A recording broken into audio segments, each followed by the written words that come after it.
Good morning students, once again we are here. Today we will study chapter number 4 बुद्धिमान वैद्य। ये एक story है जिसमें एक वैद्य है। जो वैद्य था वो बहुत ही बुद्धिमान था। ठीक है, इस कहानी में एक सेठ भी है।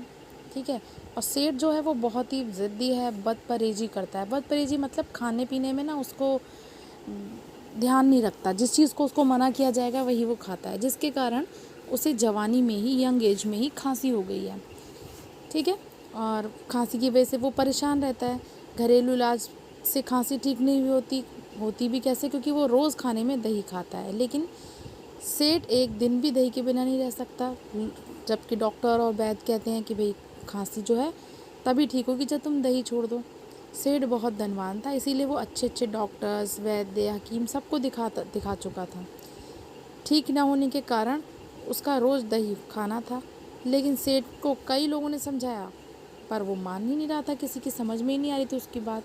फिर एक दिन वो एक बहुत ही बुद्धिमान वैद्य से मिला।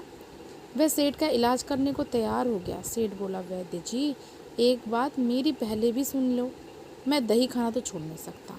तो वैद्य बोला, अरे कौन कहता है आपसे दही खाना छोड़ो? अरे बस सेठ जी, अगर आप दही एक टाइम खाते हैं तो 2 टाइम खाइए, 2 टाइम खाते हैं तो 4 टाइम खाइए, और अगर 4 टाइम खाते हैं तो और बढ़ा दीजिए, लेकिन दही खाना मत छोड़िए। ये सुनकर सेठ तो बहुत खुश हुआ, बोला कि वैद्य तो बहुत अच्छा है। वैद्य ने सेठ को कहा, सेठ जी अधिक दही खाने से 3 बड़े लाभ हैं। बोला, क्या बड़े लाभ हैं? सेठ ने बड़े उससे पूछा तो बोलता है कि पहला बोलता है कि भाई जो दही खाता है उसके घर में चोरी नहीं हो सकती, दूसरा उसे कुत्ता नहीं काटेगा, तीसरा उसे बुढ़ापा कभी नहीं आएगा।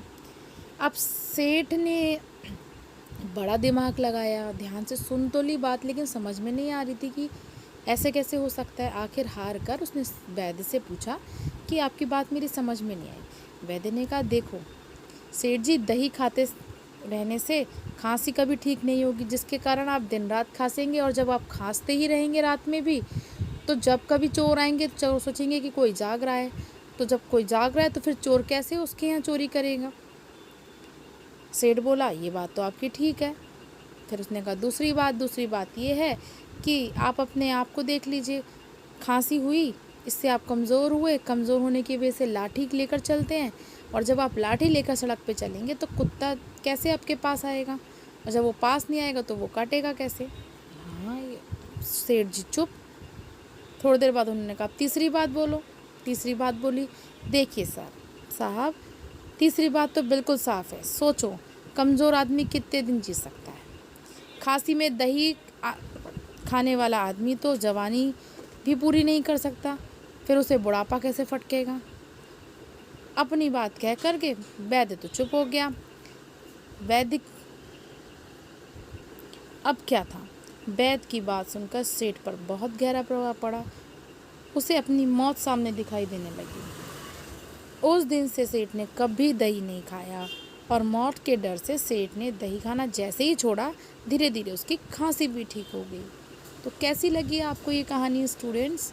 देखा ना कितनी बुद्धिमानी से वैद्य ने अपनी समझदारी दिखा करके और एक ज़िद्दी सेठ को इतनी चुटकियों में ठीक कर दिया। सो स्टूडेंट्स, इस कहानी से आपको क्या सीख मिलती है? आप मुझे इस कहानी की सीख को जल्दी से कमेंट बॉक्स में लिख दीजिए। ठीक है, जिसका भी कमेंट बहुत अच्छा होगा, उस कमेंट को मैं आपको अपनी अगली वीडियो में बताऊंगी, सबके सामने उसका नाम लूँगी। एंड अगर आपको ये कहानी अच्छी लगी हो स्टूडेंट्स, तो मेरे चैनल को सब्सक्राइब कर लें, वीडियो को लाइक करें, शेयर करें। Thank you students, thanks for watching.